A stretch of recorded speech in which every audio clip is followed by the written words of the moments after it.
You said you didn't want to be married to me, so why should I stick around for another 10 years, dumb? Sister Wives, season 19, episode 14 recap. And how was this episode? Have you ever had a root canal? Date, and we're going on one. I like to connect with this woman. Like I couldn't connect with my other wives, blah, blah, blah, subtext. Okay, so then we jump to David and Christine, and they are going out because they're wanting to blend their families to where everybody can kind of get together and get along and do all that stuff because they've got a ton of kids, ton of grandkids, all that stuff. So they go out for birria tacos. Christine's wearing a white dress because she wore white dresses all the way up to the wedding, and David bets that she's going to stain it, and she says she's not going to, and then she does. Janelle has a Tide pen, saves the day. Then they start talking about plural marriage and how in plural marriage the weddings aren't celebrated because a lot of what they do is done in secrecy. There's a lot of historical context to that, but they're all having a good time. Then they get a cake with a picture on it, and the picture is of David and Christine, and they end up eating each other's mouths off of the cake. So a lot of people call this stuff out as like kind of immature. Maybe it's Arrested Development, not sure. Anyway. Chi chillers. Jen said she needed those because they are going back to Vegas. And you know what? Honestly, I've only had these about 6 years. And if I knew what summers were like, I might have made a different decision. That's all I got to say. That's all I got to say about that. But they're going back there, and Meri's going to talk a little bit about the divorce and how everything worked out. And then they ask her one question that I thought was really important was, do you cry? And she says, no, I did that when I was still married. So any of those, the divorce came out of nowhere. How did she move on so quick? Girl, she moved on before she left. Anyway, we historically give them way too many chances. It's what it is. There's like times where he'd tell her, if you do these things, then we can work on a relationship. Yeah, no, I remember many misleading conversations. They talk again about the list. Kody basically gave her a list of things that she could do so that they could start working on things. And then, of course, he moved the goalpost and all that good stuff, breadcrumbing. There's a lot of stuff going on in there. Then we jump over to Kody and Robyn's dates, but there's some huge red flags. I don't want to talk about it either, but there's some huge red flags in here that I did want to point out for safety's sake. I think Robyn's the most comfortable person for any of my children to speak with. Like I said, I talk about religion with my children all the time. We've talked about it a little bit. But Robyn specifically, they're coming to her saying, we want to do this. What do you think? They say they had to go out so that they could talk about the girls wanting to join a new congregation, which I've looked that up. Go on Reddit and look it up and you can find the name and all that good stuff. And it's some disturbing stuff if you actually dive into the page, which I have a lot of questions about that. But they say that they had to go there because they can't discuss it in front of the little kids, which why would that be? Then Kody goes into describing their ex situation.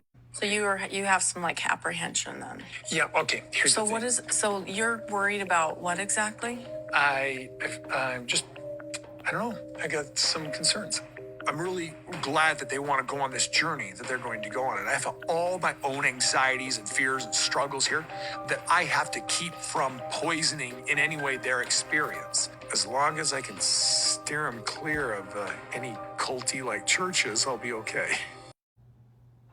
Do I really need to say anymore? Just raise them in one. That's fine. The foundational issues that are, that's whatever. Then we go back into Meri sending like a goodbye kind of text to Kody, which if you've ever sent a text like this and you still feel embarrassed about it or whatever, don't. You were hurting. You did what you thought was right in the moment.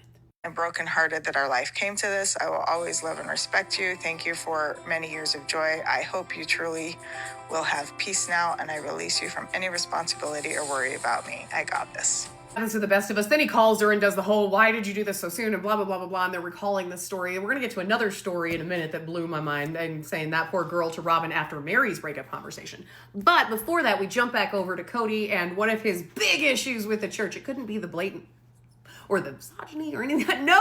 The church was trying to put me in kind of a teaching leadership position. They saw my hair as rebellious. So Kody, you need to cut your hair. Don't tell me to do things that aren't required by the law or by God. I don't want to be getting into something that turns out to be kind of culty.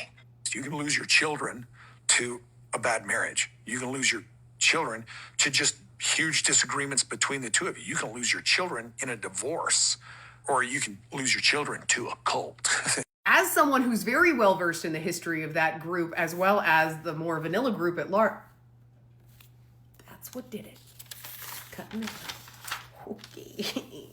So then they go into a bunch of, oh, well, if he went, he's going to sit there and correct everyone, and his face is very loud, and he starts getting really intense, and Robyn is like, you're really intense about this. This is pretty much why the kids haven't come to talk to you, because you're a little sanctimonious. She didn't use that word. That's my interpretation. One of the things I did tease him about, and I said, I don't want you to choose a a church or a community based on good-looking guys, but it was just kind of like, I want you to like really take it seriously based on. Oh, I'd be perfectly fine with one of my daughters going to church at the Church of Jesus Christ of Latter-day Saints for a cute boy. I wouldn't. I don't want our children to do it just based on a cute kid, a cute boy there. If you get a boy that's very devout to his church and she's just there for him, that's for the wrong reasons. Even a broken clock is right twice a day, and it doesn't happen often, but I agree, that is the wrong reason. Don't get it twisted. That is the reason that he went and did any of that. However, that's really not the reason you should be there. We're going to do a quick part 2 because I want to talk about that stuff a little more at length than we have here, and I hope you guys have a good day.